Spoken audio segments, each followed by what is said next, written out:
What's good, YouTube? LTtvCombatSportsTalk. And before I get started with this video, for those that may be new to this channel, I do content on boxing and mixed martial arts. If that's the type of content that you're into, feel free to hit that sub button. UFC 273 took place Saturday night. In the main event, Petr Yan, Aljamain Sterling, they had their rematch, which was very anticipated amongst UFC fight fans. And Aljamain Sterling came out on top and is still the UFC bantamweight champion. Now, it was a little controversy with the scorecards and things of that nature. And some say that Petr Yan got robbed. Some say Aljamain was the rightful winner. But here's my thing. The rounds you can give Petr Yan is like rounds 4 and 5. Rounds 1 through 3 was really Aljamain. That's just my personal opinion. Because when you have someone of Petr Yan's caliber who's very dangerous on the feet, you're not going to really want to stand with him. Because striking wise, amongst the two, Petr Yan is the more superior striker. That's just me. So in Aljamain's mindset this time around, you're not going to want to really stand with him. You're going to just utilize your wrestling and dictate the fight that way. And when you dictate the fight using your grappling, 10 times out of 10 you're going to win the fight. And that's really what happened.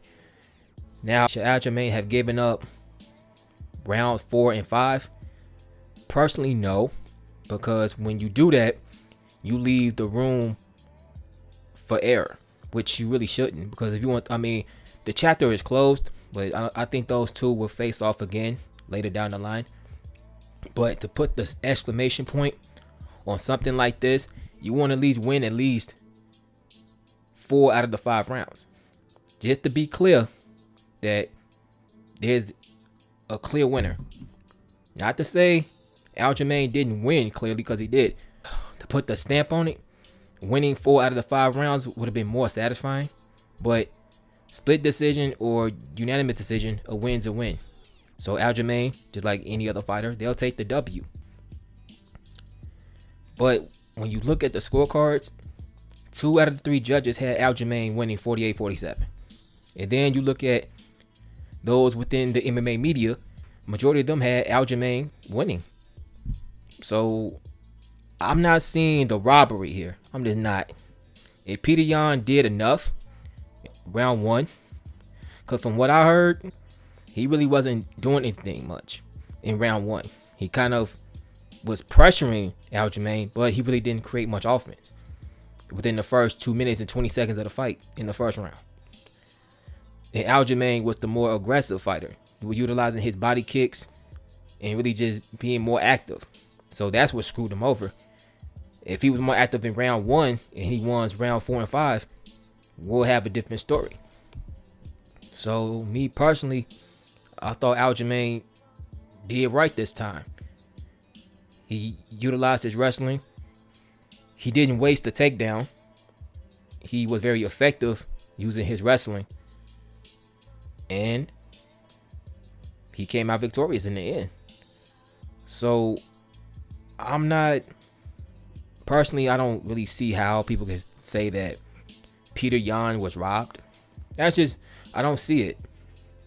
Because if you're saying that he got robbed when he didn't really do shit, in round 1 in particular, that's a problem for me. Because it's called MMA for a reason. If you have someone of Yan's stature, as we all know, he's very effective striking wise. So to kind of tame someone like him, you're going to grapple. You're not going to risk what happened in the first fight. You're not risking that again.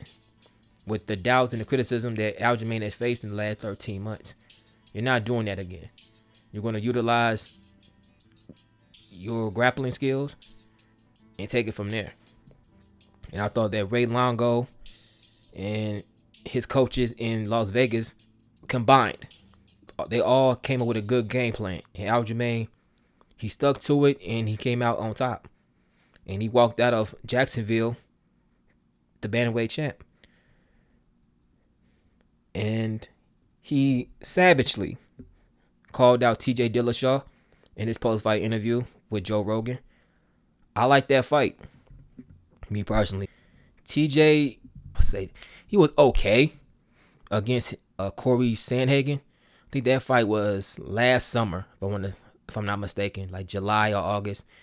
I could be wrong, but I think the fight did happen in the summer, if I'm not mistaken, at the Apex Center in Vegas. He did his thing in that fight, and he came out victorious. So now you put Aljamain and TJ somewhere around July or August. But around International Fight Week, that'll be around July. That fight makes sense around that time frame. Man, it's going to be a hell of a fight. I think Aljamain will probably win that fight, but we have to see what TJ still brings. Because coming off a 2-year suspension, and then he fought Sandhagen, which was his only fight in 2021. He didn't fight since.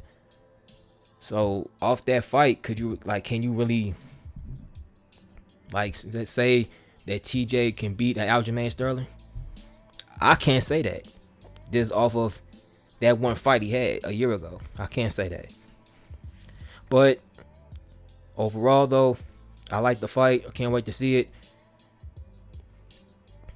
And I look forward to it. But far as the Petr Yan Aljamain fight is concerned, because I want to stay on topic, that fight was not a robbery. The clear man won the fight, and let that be that. I'm pretty sure a trilogy between those two will happen before Aljamain moves up to featherweight, because Petr Yan is too much of a problem for those at 135. So I do believe he'll be in contention for another title shot in the coming months. So Petr Yan, even though he lost,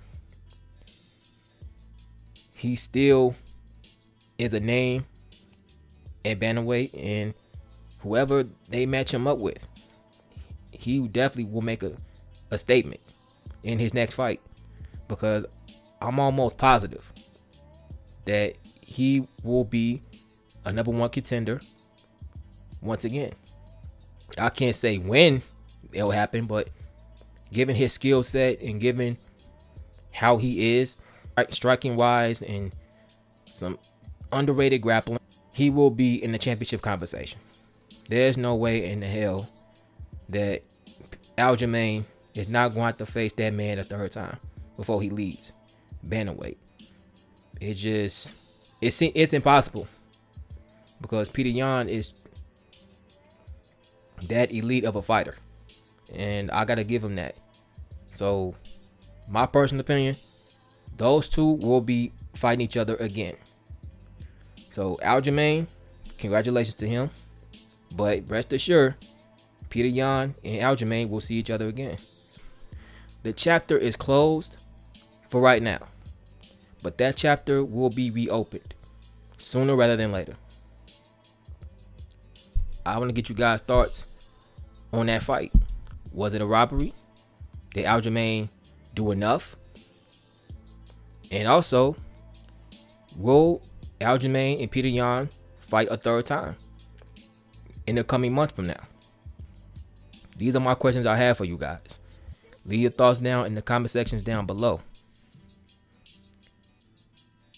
And that's going to conclude this video. If you liked and enjoyed it, hit that like, hit that sub button, hit that bell, and click also. You never miss any of my videos, and you receive all of my notifications. LTTV Combat Sports Talk. I'm out of here. Peace.